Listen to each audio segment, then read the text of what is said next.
ನಮಸ್ತೆ. ಜೈ ಭೈರವಿ ದೇವಿ ಗುರುಭ್ಯೋ ನಮಃ ಶ್ರೀ. ತಾಯಿ ಎಲ್ಲರಿಗೂ ನಿಮ್ಮ ಕಷ್ಟಗಳಿಗೆ ನೀವೇನೋ ಒಂದು ಸಿಕ್ಕಾಕೊಂಡಿರೋದ ಅಂಥ ಪರಿಸ್ಥಿತಿಗಳಿಗೆ ದಾರಿ ತೋರಿಸ್ತಾಳೆ. ಅದ್ರಾಗ ನಡೆಯೋ ಶಕ್ತಿ ನಿಮಗೆ ಕೊಡಲಿ. ಓಕೆ, ಪ್ರಾರಬ್ಧ ಕರ್ಮಗಳು ಏನಿರ್ತಾವೋ ನಾವು ತಿರ್ಸ್ಕೊಳ್ಳೇಬೇಕು. ಅವನ್ನ ಎಸ್ಕೇಪ್ ಮಾಡೋಕ್ಕೆ ಬರೋಂಗಿಲ್ಲ, ತಪ್ಪಿಸ್ಕೊಳಕ್ಕೆ ಬರೋಂಗಿಲ್ಲ. ಸೊ ಅಂಥದಕ್ಕೆ ದಾರಿ ತೋರಿಸಿದ್ರೆ ನೀವು ನಡೆಯೋ ಶಕ್ತಿ ಕೊಡಲಿ ಅಂತ ಬೇಡ್ಕೊತ ಇವತ್ತಿನ ರೀಡಿಂಗನ್ನು ಸ್ಟಾರ್ಟ್ ಮಾಡೋಣ. ಇವತ್ತಿನ ರೀಡಿಂಗ್ ಏನಂದ್ರೆ, ನಿಮ್ಮ ವ್ಯಕ್ತಿಯ ಭಾವನೆಗಳು ನಿಮಗಾಗಿ ಅಂದು ಇಂದು. ಓಕೆ, ಅವಾಗ ಹೆಂಗಿದ್ರು ಇವಾಗ ಹೆಂಗಿದ್ರು. ಅವಾಗಿಂದ ನಮಗೆ ಗೊತ್ತೈತ್ರಿ ಅನ್ಬೋದು. ಕೆಲವೊಂದು ಅದ್ರಾಗ ಹಿಡನ್ ಇರ್ತಾವೆ, ಅವು ಬರ್ತಾವಿಲ್ಲ, ಗೊತ್ತಿಲ್ಲದವನು ಬರ್ತಾವೆ. ಹೌದಾ ಹಂಗಿದ್ರ ಅಂತ ಅನ್ನಿಸ್ಬೋದು ಕೆಲವೊಂದು ಸಲ. ಸೊ ಅವರ ಭಾವನೆಗಳ ನಿಮ್ಮ ಮೇಲೆ ಅವಾಗ ಹೆಂಗಿತ್ತು ಇವಾಗ ಹೆಂಗೈತಿ. ದ ಟ್ರೂ ಫೀಲಿಂಗ್ಸ್ ಒಂದು ಇಂದು. Okay, welcome back to my channel. Welcome tarot with Nikhita. ಇದು ಜನರಲ್ ಕಲೆಕ್ಟಿವ್ ಮತ್ತು ಟೈಮ್ಲೆಸ್ ರೀಡಿಂಗ್. ನಿಮ್ಗೆ ಏನು ರೆಸನೇಟ್ ಆಗ್ತೈತಿ ಅದನ್ನಷ್ಟ ತೊಗೊಳ್ರಿ. ಎಲ್ಲನೂ ಫೋರ್ಸಿಬಲಿ ನಿಮ್ಮ ಮೇಲೆ ಇಂಪೋಸ್ ಮಾಡ್ಕೋಬೇಡ್ರಿ. ಓಪನ್ ಮೈಂಡಿಂದ ರೀಡಿಂಗ್ಸ್ ನೋಡಿರಿ. ಫಸ್ಟ್ ಟೈಮ್ ಯಾರು ನನ್ನ ವೀಡಿಯೋಸ್ ನೋಡ್ತಿದ್ದೀರಿ, ವೆಲ್ಕಮ್ ಆ್ಯಂಡ್ ಲೈಕ್ ಮಾಡಿರಿ, ಶೇರ್ ಮಾಡಿರಿ, ಸಬ್ಸ್ಕ್ರೈಬ್ ಮಾಡ್ಕೊಳ್ರಿ. Return viewers and subscribers, thank you for your love and support. Return viewers please ಯಾರ್ಯಾರು ಸಬ್ಸ್ಕ್ರೈಬ್ ಮಾಡ್ಕೊಂಡಿಲ್ಲ ಮಾಡ್ಕೊಳ್ರಿ. ಮಾಡ್ಕೊಂಡಂತ ಮನಸ್ಸು ಮಾಡ್ಕೊಳ್ರಿ ಅಂತ ನಾವು ಕಮಾಂಡ್ ಮಾಡೋಕ್ಕೆ ಬರೋಂಗಿಲ್ಲ. ಸೊ ಇವತ್ತಿನ ರೀಡಿಂಗ್ ಸ್ಟಾರ್ಟ್ ಮಾಡೋಣ. ಸೊ ಟೋಟಾಲಿಟಿ ಬಿತ್ತು ನೋಡೋಣ, ಬರೋಂಗಿದ್ರೆ ಬರ್ತೈತಿ.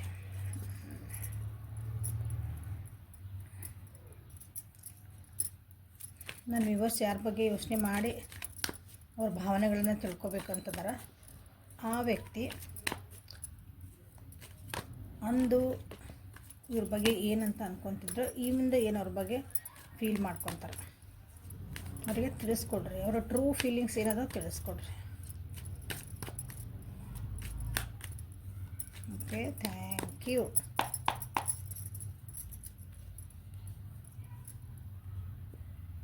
ಸೊ ಇದು ಅಂದು, ಇದು ಇಂದು. ಇದು ಅಂದು ಸಾರು ಟೋಟಾಲಿಟಿ ಬಿತ್ತಲ್ಲ ನೋಡಿರಿ, ಆಗಲೇ ಬಂತು ನೋಡ್ರಲ್ಲ. ಬರಂಗಿದ್ರೆ ಬರ್ತಾವೆ ಕಾಡವ. ನಿಮ್ಗೆ ಏನಾರು ಹೇಳೋದೈತಂದ್ರೆ ಬರ್ತಾವೆ. ಸೊ ಇಂದು ಏನು ಇನ್ಮೇಲೆ ಫೀಲ್ ಮಾಡ್ಕೊತಾರೆ. This is major ಅರ್ಕನ. ಅಂದು ಇಂದು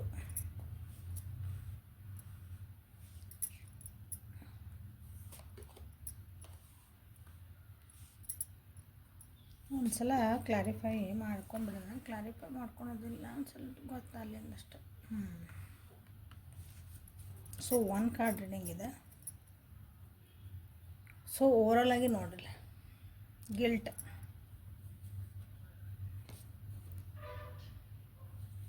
ಏನೋ ಒಂದು ಗಿಲ್ಟ್ ಅವರಿಗೆ ಕಾಡ್ತಾ ಐತಿ. ಗಿಲ್ಟ್ ಅಂತಂದ್ರೆ ಒಂದು ಏನೋ ನಾ ಮಾಡಿದೆ, ಹಂಗೆ ಅನ್ಬಾರ್ದಾಗಿತ್ತು, ನಾ ಹಿಂಗೆ ಇನ್ಬೇಕಾಗಿತ್ತು, ನೋವು ಮಾಡಬಾರ್ದಾಗಿತ್ತು, ಏನೋ ಬರೀ ನೋವು ಮಾಡಬಾರ್ದಾಗಿತ್ತಲ್ಲ, ಒಳ್ಳೇದು ಮಾಡಿರ್ಬೋದು ಅವರು. ನಾ ಅಷ್ಟೊಂದು ಮಾಡೋದು ಹರ್ಕತ್ತಿತ್ತ, ನನಗೆ ಅಷ್ಟೊಂದು ಅವ್ರಿಗೆ ಒಳ್ಳೆತನ ತೋರ್ಸೋದು ಬೇಕಾಗಿತ್ತ, ನಾನು ಅಷ್ಟೊಂದು ಅವ್ರ ಮೇಲೆ ಖರ್ಚು ಮಾಡೋದು ಬೇಕಾಗಿತ್ತ, ನನ್ನ ಎನರ್ಜಿ ಹಾಕಬೇಕಾಗಿತ್ತ, ಪ್ರೀತಿ ತೋರಿಸ್ಬೇಕಾಗಿತ್ತ, ಏನೇ ಅಂದ್ಕೊಳ್ರಿ. ಹಾಗೂ ಇರ್ಬೋದು, ಹಿಂಗೂ ಇರ್ಬೋದು. So both negative and positive ಎರಡೂ ಅವ್ರಿಗೆ ಏನೋ ಒಂದು ಗಿಲ್ಟ್ ಕಾಡ್ತಾ ಐತಿ.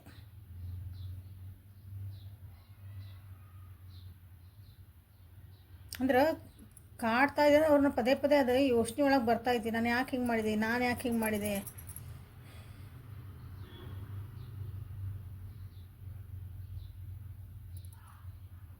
ಅದು ಆಗಿದ್ದಾಗ ಹೋಗ್ಬಿಟ್ಟೈತೆ ಆಲ್ರೆಡಿ. ಆದರೆ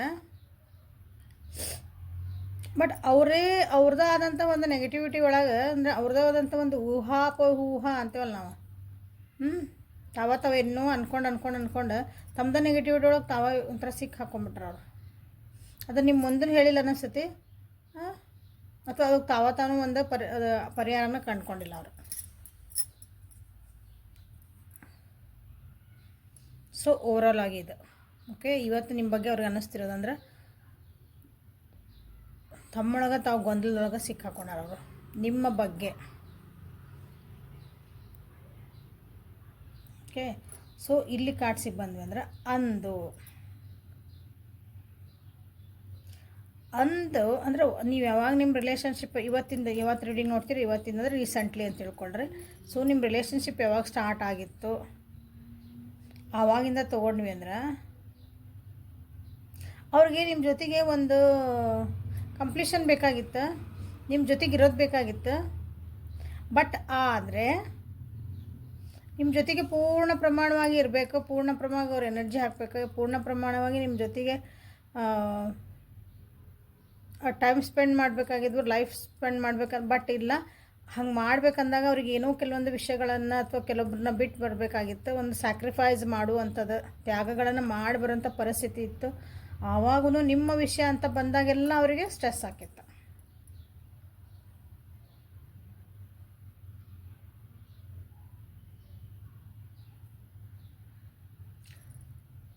ವಿಚಾರಗಳು ಭಾಳ ಬರ್ತಿದ್ವು ಆವಾಗೂ. ನಾ ಏನು ಮಾಡ್ತಿದ್ದೀನಿ, ನಾ ಮಾಡ್ತಿರೋದು ಕರೆಕ್ಟ್ ಆಯ್ತಾ, ಅಂದರೆ ಇದನ್ನು ಒಂದು ಬಿಟ್ಟು ಇನ್ನೊಂದು ಕಡೆ ಹೋಗ್ಬೇಕಂದಾಗ, ಈಗ ನಿಮ್ಮ ಜೊತೆಗೆ ಉದಾಹರಣೆ ಇದೆ, ನಿಮ್ಮ ಜೊತೆಗೆ ಬರ್ಬೇಕಂದಾಗ ಅವ್ರ ಮನೆಯಾಗ ಮೋಸ್ಟ್ಲಿ ಫ್ಯಾಮಿಲಿ ಒಪ್ಪಿಲ್ಲ ಅಂದ್ರೆ ಫ್ಯಾಮಿಲಿನ ಬಿಟ್ಟು ನಿಮ್ಮ ಜೊತೆಗೆ ಬರಬೇಕು. ಉದಾಹರಣೆ ಹೇಳಿದ್ದು ನಾನು ಹಿಂಗೆ. ಹಂಗೆ ಕೆಲವೊಂದು ಜೀವನದಾಗ ಕೆಲವೊಂದು ತ್ಯಾಗಗಳಲ್ಲಿ ಲಿಟ್ರಲಿ ತ್ಯಾಗ, ಅದನ್ನು ಬಿಟ್ಟು ಬರ್ಬೇಕು ನಿಮ್ಮ ಕಡೆ. ಅಂಥದ್ದೊಂದು ಪರಿಸ್ಥಿತಿ ಇತ್ತು, ಭಾಳನ ಕಷ್ಟ ಆಗೈತೆ. ಅವಾಗ ಆದ್ರೂ ಕಷ್ಟ ಆಗೈತೆ. ಎಲ್ಲರನ್ನೂ ಸಂಭಾಳಿಸ್ಕೊಂತ ಇದನ್ನು ಅಥವಾ ಈ ರಿಲೇಷನ್ಶಿಪ್ಪನ್ನು ಮೇಂಟೈನ್ ಮಾಡಬೇಕು, ಈ ರಿಲೇಷನ್ಶಿಪ್ನ ಸರಿ ಇಟ್ಕೋಬೇಕು ಅಂದಾಗ ಭಾಳ ಅಂದ್ರೆ ಭಾಳ ಅವರಿಗೆ ದುಃಖ ಆಗೈತಿ.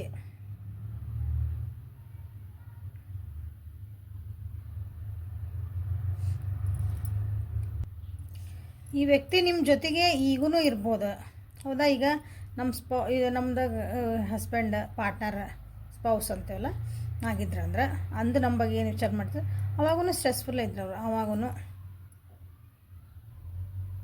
ನೋಡೋಕ್ಕೆಲ್ಲ ಚಂದನೇ ಇರ್ತಿರ್ಬೋದು, ಡ್ಯೂಟೀಸ್ ಬ್ಯಾಲೆನ್ಸಿಂಗ್ ಮಾಡ್ಕೊಳಕ್ಕೆ ಭಾಳ ಕಷ್ಟ ಮಾಡ್ಯಾರ.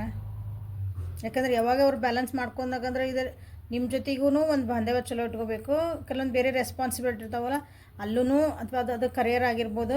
ರೆಸ್ಪಾನ್ಸಿಬಿಲಿಟಿ ಅಂದ್ರೆ ಈಗ ಹಸ್ಬೆಂಡ್ ಆ್ಯಂಡ್ ವೈಫ್ ಅಂತ ತೊಗೊಂಡಾಗ ಹಸ್ಬೆಂಡ್ ಅಂತ ತೊಗೊಳ್ರಿ, ವೈಫ್ ಜೊತೆಗೂ ಚೆನ್ನಾಗಿರಬೇಕು, ಇಲ್ಲಿ ಫ್ಯಾಮಿಲಿ ಜೊತೆಗೂ ಇರಬೇಕು, ಅಲ್ಲಿ ಕರಿಯರನ್ನು ಕರೆಕ್ಟಾಗಿ ನೋಡ್ಕೊಂಡು ಹೋಗ್ಬೇಕು. ಅವರು ಎಲ್ಲನೂ ಬ್ಯಾಲೆನ್ಸ್ ಮಾಡಬೇಕು ಕರೆಕ್ಟಾ. ಈಗ ಒಂದು ವೈಫ್ ಅಂತ ತೊಗೊಳ್ರಿ, ವೈಫ್ ತೊಗೊಂಡ್ರಾಗ ಇಲ್ಲೇ ಗಂಡನ ಮನೆಯವ್ರ ಜೊತೆಗೂ ಚೆನ್ನಾಗಿರಬೇಕು, ಇಲ್ಲೇ ಗಂಡನ ಜೊತೆಗೂ ಚೆನ್ನಾಗಿರಬೇಕು, ಪ್ಲಸ್ ತವ್ರ ಮನೆಯವ್ರಿಗೂ ಎಲ್ಲರನ್ನೂ ಸ್ಯಾಟಿಸ್ಫೈ ಮಾಡಿದಾಗ ಜೀವನ ಬ್ಯಾಲೆನ್ಸ್ ಮಾಡೋದು. ಹಿಂಗೆ ಉದಾಹರಣೆಗಳು ಹೇಳ್ತಿರೋದು. ಹಂಗೆ ನೀವು ಯಾರ್ಯಾರ ಬಗ್ಗೆ ನೋಡ್ತಿದ್ದಿರಲ್ಲ ಆ ರೀತಿ ಯಾರಾದರೂ ಒಬ್ರು ಬಂದು ಅದು ಬ್ಯಾಲೆನ್ಸ್ನ ತಪ್ಸೋಕೆ ಟ್ರೈ ಮಾಡ್ತಿದ್ರು. ಎಲ್ಲನೂ ಹೆಂಗೋ ಒಂದು ಮೇಂಟೈನ್ ಮಾಡ್ತದೆ ಅಂತೇಳಿ ಮೇಂಟೈನ್ ಮಾಡೋದಂದ್ರೆ ಏನು, ಬ್ಯಾಲೆನ್ಸಿಂಗ್ ಮಾಡ್ಕೊಂಡು ಹೊಂಟೇನಿ, ಎಲ್ಲನೂ ಚಂದ ಇಟ್ಕೊಂಡು ಹೊಂಟೇನಿ ಈ ರಿಲೇಷನ್ಶಿಪ್ನ ಅಂದಾಗೆಲ್ಲ ಅವಾಗ ಯಾರೋ ಒಬ್ಬರು ಬಂದು ಇದನ್ನು, ಯಾರೋ ಒಬ್ಬರು ಆಗಿರ್ಬೋದು, ಅವರು ಹೊರಗಿನವರು ಇರ್ಬೋದು, ಮನೆ ಒಳಗಿನವರು ಇರ್ಬೋದು.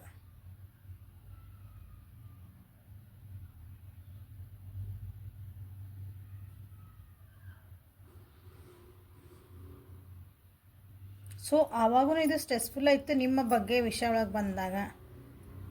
ಸೊ ಈಗ ಏನು ಮಾಡ್ತಾರೆ, ಆತಲ್ರಿ ಹಿಂದಿಂದ ಆತಿಗೆ ನೀವು ಅಂತೀರಿ, ಹಿಂದಿಂದ ಆತಿಗೆ ಈಗ. ಸೊ ಈಗೇನು ಮಾಡ್ತದಾರ, ನನ್ನ ಬಗ್ಗೆ ಏನು ಮಾಡ್ತದಾರ. ಸೊ ಇಲ್ಲಿ ನೋಡಿ ಅಲೋನ್ನೆಸ್ ಅದು major ಅರ್ಕನ. It is a life path, ಅದು ಏನು ಮಾಡೋಕ್ಕೆ ಬರೋಂಗಿಲ್ಲ. ಅದನ್ನು ಇಟ್ ಈಸ್ ಅ ಟ್ರೂತ್ ಅಂತ ಹೇಳ್ತೀನಿ ನಾನು. ಹಂಗೆ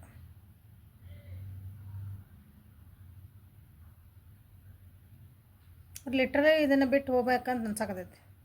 ಒಂದು ಟೈಮ್ ಅಂತ ಕಾಯ್ತದಾರ ಅವ್ರು.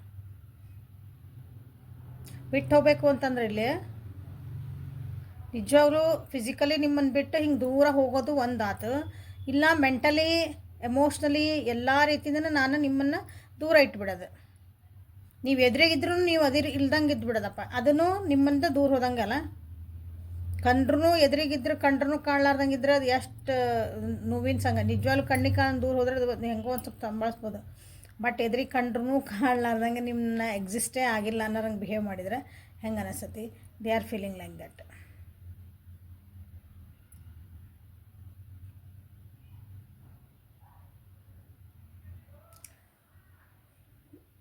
ಕೆಲವೊಂದು ವಿಷಯಗಳ ಬಗ್ಗೆ ಅವರು ಒಂದು ಪ್ರಬುದ್ಧತೆ ಹೊಂದ್ಬಿಟ್ಟಾರ, ಅವ್ರಿಗೊಂದು ಬುದ್ಧಿ ಬಂದೈತಿ ಅನ್ಕೋಬೋದು. ಅಂದರೆ ಕೆಲವೊಂದು ವಿಷಯ ಒಳಗೆ ನಿಮ್ಮ ಜೊತೆಗೆ ಇರ್ಬೇಕಂದಾಗ ನಾನು ಸೈಲೆಂಟ್ ಆಗಿರ್ಬೇಕು, ಜಾಸ್ತಿ ಇದ್ರ ಬಗ್ಗೆ ಡಿಸ್ಕಷನ್ ಮಾಡಬಾರ್ದು. ಸೊ ಮಾತೂ ಕಮ್ಮಿ ಆಗ್ಯಾವು ಈಗ ನಿಮ್ಮ ವ್ಯಕ್ತಿ ನಿಮ್ಮ ಜೊತೆಗೆ. ಜೀವನದ ಪಾಠಗಳನ್ನ ಭಾಳ ಕಲ್ತ್ಬಿಟ್ಟಾರೆ ಈಗ ಅವರು. ಓಕೆ, ಅಂದು ಇಂದು ನೋಡಿದ್ರೆ ಆವಾಗ ಮೋಸ್ಟ್ಲಿ ಭಾಳ ಸ್ಟ್ರೆಸ್ ಮಾಡ್ಕೊತಿದ್ರ, ಅದನ್ನು ಅಂದರೆ ನಿಮ್ಮನ್ನು ಪ್ಲೀಸ್ ಮಾಡೋಕೆ ಬ್ಯಾಲೆನ್ಸಿಂಗ್ ಮಾಡ್ಕೊಳಕ್ಕೆ ಅವ್ರು ಟ್ರೈ ಮಾಡ್ತಿದ್ರು. ಅಂದರೆ ಎಲ್ಲರನ್ನೂ ಪ್ಲೀಸ್ ಮಾಡೋಕ್ಕಾಗಿ ಎಲ್ಲರನ್ನೂ ಹ್ಞೂ ಅಂತ ಅನ್ನಿಸ್ಬೇಕು, ಎಲ್ಲರನ್ನೂ ಖುಷಿಯಿಂದ ಇಡಬೇಕಲ್ಲ.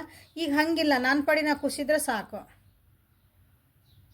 ಯಾಕಂದ್ರೆ ಎಲ್ಲರೂ ನಾನು ಪ್ಲೀಸ್ ಮಾಡೋಕ್ಕಾಗ ಈಗ ಬಂದತ್ತದು ಅಷ್ಟು ದೊಡ್ಡ ಏನಂತೀರ, ದೊಡ್ಡದಲ್ಲ, ಮೆಚುರಿಟಿ ಬಂದತ್ತೆ.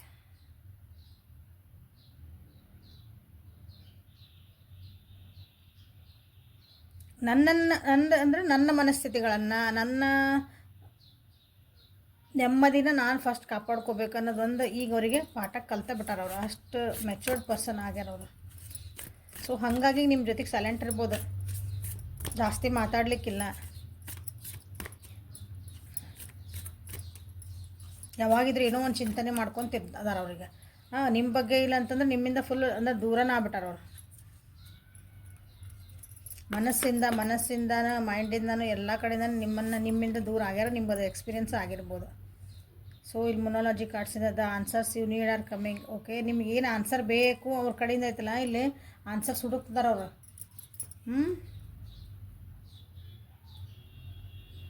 ಆನ್ಸರ್ಸ್ ಹುಡುಕ್ತಿದಾರೆ ಅಂದ್ರೆ ನನ್ನ ಜೀವನ ಯಾಕೆ ಹಿಂಗೆ, ಈ ವ್ಯಕ್ತಿ ಯಾಕೆ ಹಿಂಗೆ, ನಾ ಯಾಕೆ ನನಗೆ ಸರಿ ಆಗೋಲ್ದು, ಯಾಕೆ ನನಗೆ ಸರಿ ಅದೀನಿ, ಹಿಂಗೆಲ್ಲಾನು ಹಿಂಗೊಂದು ಕ್ವಶನ್ಸ್ ಬರ್ತಾವಲ್ಲ ಕೆಲವೊಂದು ವಿಷಯ ಒಳಗೆ. ಅದು ನೀವು ಅವ್ರಿಗೆ ಏನಾದರೂ ಕ್ವಶನ್ ಕೇಳಬೇಕು, ಅವ್ರು ನಿಮ್ಗೆ ಏನಾದರೂ ಕೇಳಿ ಅಂದರೆ ಸರಿ ಮಾಡ್ಕೋಬೇಕು. ಸರಿ ಮಾಡ್ಕೊಳೋದು ದೂರ ಆಯ್ತು.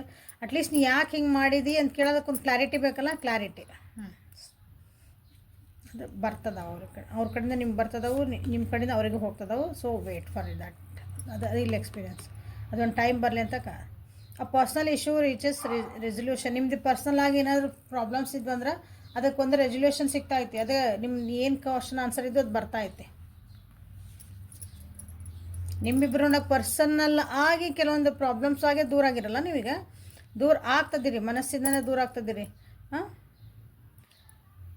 ಅವಕ್ಕೊಂದು ಆನ್ಸರ್ ಸಿಗ್ತೈತಿ. ಸೊ ಸ್ವಲ್ಪ ಪೇಷನ್ಸ್ ಇಟ್ಕೊಳ್ರಿ. Win outcome is forecast very good. Balancing ಒಂದು ಬರ್ತೈತಿ. ಎರಡೂ ಕಡೆ ತಕ್ಕಡೆ ಕರೆಕ್ಟಾಗಿ ನಿಂದ್ರಂಗೆ ಆಳತಿ ಬರ್ತೈತಿ. Have faith in your dreams. Okay, ನಿಮ್ಗೆ ಏನು ಡ್ರೀಮ್ಸ್ ಇದಾವಲ್ಲ, ಈ ವ್ಯಕ್ತಿ ಜೊತೆಗೆ ನಾನು ಹೌದ್ರಿ ನಮ್ಮ ವ್ಯಕ್ತಿ ನನ್ನ ಬಿಟ್ಟು ಹಿಂಗೆ ದೂರ ಹೋಗ್ತದಾರ, ನನ್ನಿಂದ ದೂರ ಆಗ್ತದಾರ ನನಗೆ ಅನ್ನಿಸ್ತಾ ಐತಿ, ನನ್ನ ಜೊತೆಗೆ ಚೆನ್ನಾಗಿಲ್ಲ ಅನ್ನಿಸ್ತಾ ಐತಿ, ಯಾವಾಗಲೂ ನನ್ನ ಹತ್ರ ಅವಾಯ್ಡ್ ಮಾಡ್ತಾರೆ ಅಂತ ಹೇಳ್ತೀವಲ್ಲ ನೀವು. ಹಂಗಿದ್ರೆ ಅದಕ್ಕೊಂದು ಒಳ್ಳೇದೊಂದು ಟೈಮ್ ಬರ್ತಾ ಐತಿ. ಸೊ ಅದಕ್ಕೆ ನೀವು ಪ್ರಿಪೇರ್ ಆಗಿರ್ರಿ ಅಂತ ನಿಮ್ಗೆ ಹೇಳೋಕ್ಕೆ ಇಷ್ಟಪಡ್ತೇನೆ ನಾನು. ಯಾಕಂದ್ರೆ ಒಂದು ಎದುರಿಗಿರೋ ವ್ಯಕ್ತಿ ಅಥವಾ ನಿಮಗೆ ಒಂದು ಟೈಮ್ ಬರ್ತೈತಿ, ಅದಕ್ಕೆ ಕರೆಕ್ಟ್ ನೀವು ಅದನ್ನು ಉಪಯೋಗಿಸ್ಕೋಬೇಕು. ನಿಮ್ಗೆ ಏನು ಕ್ಲಾರಿಟಿ ಬೇಕೋ ಅದು ತೊಗೊಂಡ್ಬಿಡ್ಬೇಕು. ನೀವು ಯಾಕೆ ಹಿಂಗೆ ಮಾಡಿ, ನೀವೇನು ಕ್ವಶನ್ಸ್ ಇದಾವಲ್ಲ, ಯು ಶುಡ್ ಬಿ ರೆಡಿ. ಅದು ಏನೇ ಬಂದಿರಲಿ ಆನ್ಸರ್ ನೀವು ಅದನ್ನು ತೊಗೊಳಕ್ಕೆ ರೆಡಿ ಆಗ್ಬೇಕು. ಅದೇ ಇಂಪಾರ್ಟೆಂಟ್. ಆವಾಗ ಇವು ಬರೋದು. ವಿನ್ ಔಟ್ಕಮ್ ಇಸ್ ಫೋರ್ಕಾಸ್ಟ್ ಅಂದರೆ ವಿನ್ ಅಂದರೆ ನಿಮ್ಮ ಜೀವನಕ್ಕೆ ಒಳ್ಳೇದಾಗದ ಬರ್ತದೆ. ಅದು ಅಂದರೆ ನಿಮಗೆ ಹರ್ಟ್ ಆಗ್ಬೋದು, ಖುಷಿನೂ ಆಗ್ಬೋದು, ಏನೇ ಬರಲಿ, ಬಟ್ ಅದು ನಿಮ್ಮ ಸೋಲ್ ಜರ್ನಿಗೆ ಒಳ್ಳೇದಾಗಿರ್ತೈತಿ. ಸೊ ಇಲ್ಲಿ ಹೆಲ್ಪ್ಫುಲ್ ಆತ ಅನ್ಕೊತೀನಿ. ನಿಮ್ಮ ವ್ಯಕ್ತಿಯ ಭಾವನೆಗಳು ಇಂದು ಏನಂತಂದು ಆಮೇಲೆ ಅದು ಏನಾಗ್ತದೆ ಅಂತಂದು ಇಲ್ಲಿ ಬಂತು ಔಟ್ಕಮ್ಮ. ಸೊ ಸ್ವಲ್ಪ ಸಮಾಧಾನ ಇರ್ರಿ. ಅದನ್ನು ಸರಿ ಮಾಡ್ಕೊಳಕ್ಕಾಗಿ ನೀವೇನು ರೆಡಿ ಆಗಿರಬೇಕು, ಬಿ ರೆಡಿ. ಯಾಕಂದ್ರೆ ಆ ಟೈಮ್ ಬರ್ತೈತಿ.